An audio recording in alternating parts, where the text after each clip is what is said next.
जय हिंद। देखो आम कौन देखा ना कृषि आम गोटे कौन जे ना ऋतु अनुजाई आम क्यों प्रकार आम चाष कार्य करें देखो ऋतु अनुजाई आम कौन जे चार तीन प्रकार आम कौन कर चाष कार्य कर गोटे है कौन ना खरीफ फसल जहाँ आम कहते आउटे आम कौन कहते ना रबी फसल बोली कहते आउटे आम कौन कहते ना जैद फसल बोली कहते कृषि कौन कहवा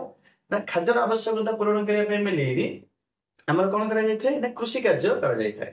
कृषि माने कौन जे विभिन्न प्रकार बुझी थाए आम केवल फसल उत्पादन को ही कृषि कृषि कहबानी आम कौन जे मेढा चाष माछ चाष एगुड़ी को आम कौन कहवा ना कृषि ही नेबा किंतु ऋतु अनुजाई माने आमर भारत रे कौन जो ऋतु जो अनुभूत होची से ऋतु अनुजाई माने सीजन अनुजाई आम भारत रे तीन प्रकार आम कौन कर कृषि कार्य को कर आम प्रथम देखिए कौन ना आम कौन जे खरीफ फसल जहाँकि वर्तमान समय कौन अलरेडी करा जाऊ अच्छी खरीफ फसल कौन अटे ना यह आम क्यों ऋतु ना यह आम वर्षा ऋतु माने आरंभ हुए क्यों ऋतु होता है वर्षा ऋतु आरंभ होता है माने आपको आम गोटे प्रकार शीत फसल बोली कहीपर क्यों फसल बोली कहवा शीत शीत फसल बोली आम कहीपर ना सॉरी आम गरम फसल बोली ग्रीष्म फसल बोली कहीपर ग्रीष्म कहीं आमर यही फसल को आमर आरंभ केवे करे जाइथे ना जून जुलाई मासरे आमर कोन करे जाइथे आरंभ करे जाइथे जो समय रे कि भारत माने खास करी ओडिसा रा अत्यधिक मात्रा रे गरम अनुभूत होइथे आपण देखिथे ए वर्ष कि बेला गरम जून तापर आमर गरम हेले मौसमी वायु कोन हेते आगमन होइताय और अधिक वर्षा कराई थाय तेन करी बेली वर्षा करे गले आमे कोन करछथि ना आमर कृषि कार्य को आमे आरंभ करूछथि जेपरे आमे कोन करछथि धान रोउछथि आमे ए समय रे हिंदा आमे धान रोइले एबे बर्तमान आमे रोई पाइबी मध्य हेले जून जुलाई रे खरीफ फसल आरंभ कोन कराई थाय ना आरंभ करा जाई थाय एवं यार काटा जाई थाय माने उत्पन्न पूरा पूरी फसल रेडी हे जो क्यों समय बेलको सेप्टेम्बर रो अक्टोबर मास बेलको कोन फसल रेडी हे थाय एवं ताको आमे कोन करछथि उत्पन्न कर दोछथि घर गाणी रे आमे बिक्याउले बिकुछथि किबा खाइबाउले खाउछथि तेरु कि आपण कोन के नै एक कोन ग्रीष्म फसल अटे ग्रीष्म ऋतु रे कोन अधिकांश परिमाण रुआ जाई थाय जेबरा उदाहरण हमर धान ज बाजरा कटन माने हमर कहले तुला कटन माने कोन तुला आ झुट झुट जाम अखा जा हम नै कि से झुट एगो हमर केउ ऋतु रे आरंभ कर जाय थाय ना हमर ग्रीष्म ऋतु रे खास कर आरंभ कर जाय थाय हमर जून जुलाई रे हम कोन फसल को रोपण कर जाय थाय आ एथिरे हमर कोन ना जल अधिक परिमाण रो दरकार थाय तेन करी बेली वर्षा ऋतु रे ही हम कोन करछथि ए फसल को हम रोपण करूछथि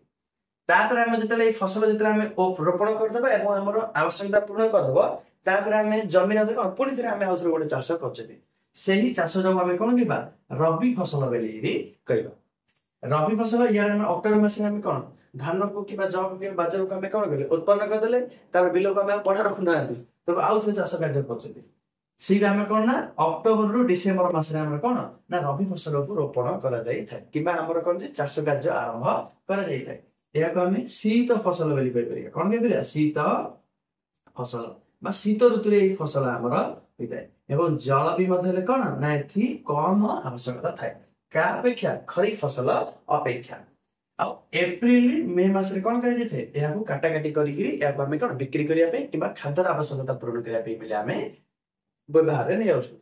जेबरा उदाहरण स्वरूप गहम एवं बार्ली बार्ली माने कोन मांडिया अटे मांडिया भले हमर कोन मिलर भले हमर कोन एक पदार्थ अटे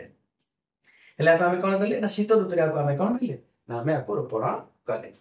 तापर आसला हमर कोन ना जैद फसल हमर कोन अटे ना एहा को आरंभ कर जाय थे कोन फेब्रुआरी एवं मार्च मास रे कोन कर जाय थे एहा को आरंभ कर जाय थे एवं कटाकटी किबा उत्पन्न केबे कर जाय थे ना शेष हो जाय थे केबे मे जून बेल कोन हे थे ये शेष हो जाई जेपरे उदाहरण स्वरूप पनीपरिबा जेपरे हम उड़द माने हम डाली जते उत्पादन हेला मग जते हमर कोन डाली मग ए सब जगह हमर कोन हेला ना हमर जैद फसल हमर अंतर्भुक्त रे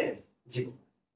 आप बुझी पाथवे ना खरीफ फसल हमर आरंभ होय जाय कोन जून जुलाई रे हमर आरंभ कर जाय थाय एवं सेप्टेम्बर अक्टोबर मास रे ता कोन शेष करी उत्पन्न कर जाय थाय उदाहरण स्वरूप धान ज बाजरा हमर तुला ए सब कोन खरीफ फसल अटे एवं या हम ग्रीष्म फसल भी मते ला को हम करछु पानी अधिक मात्रा रे आवश्यकता थाय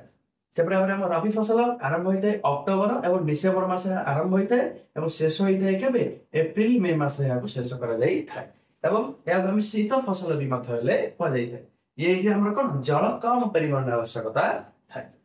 ଯେପରି ଗହମ ଏବଂ ବାର୍ଲି, ସେପରି ଜେଦ ଫସଲ ଆମର ଫେବୃଆରୀରୁ ମାର୍ଚ୍ଚ ମାସରେ ଆରମ୍ଭ କରାଯାଇଥାଏ, ମେ ଏବଂ ଜୁନ ମାସରେ କଣ କରାଯାଇଥାଏ ଶେଷ କରାଯାଇଥାଏ। ଏବଂ ଏଥିରେ ବି ମଧ୍ୟ ଆମର କଣ ଥାଏ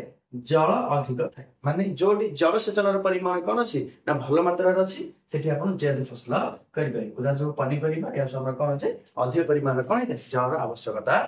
ଆଶା କରୁଥିବେ ଆପଣ କଣ ଯେ ଋତୁ ଅନୁଯାୟୀ ଫସଲ କେତେ ପ୍ରକାର ବୁଝିପାରୁଥିବେ। ଆଜି ଏତିକି, ଜୟ ହିନ୍ଦ।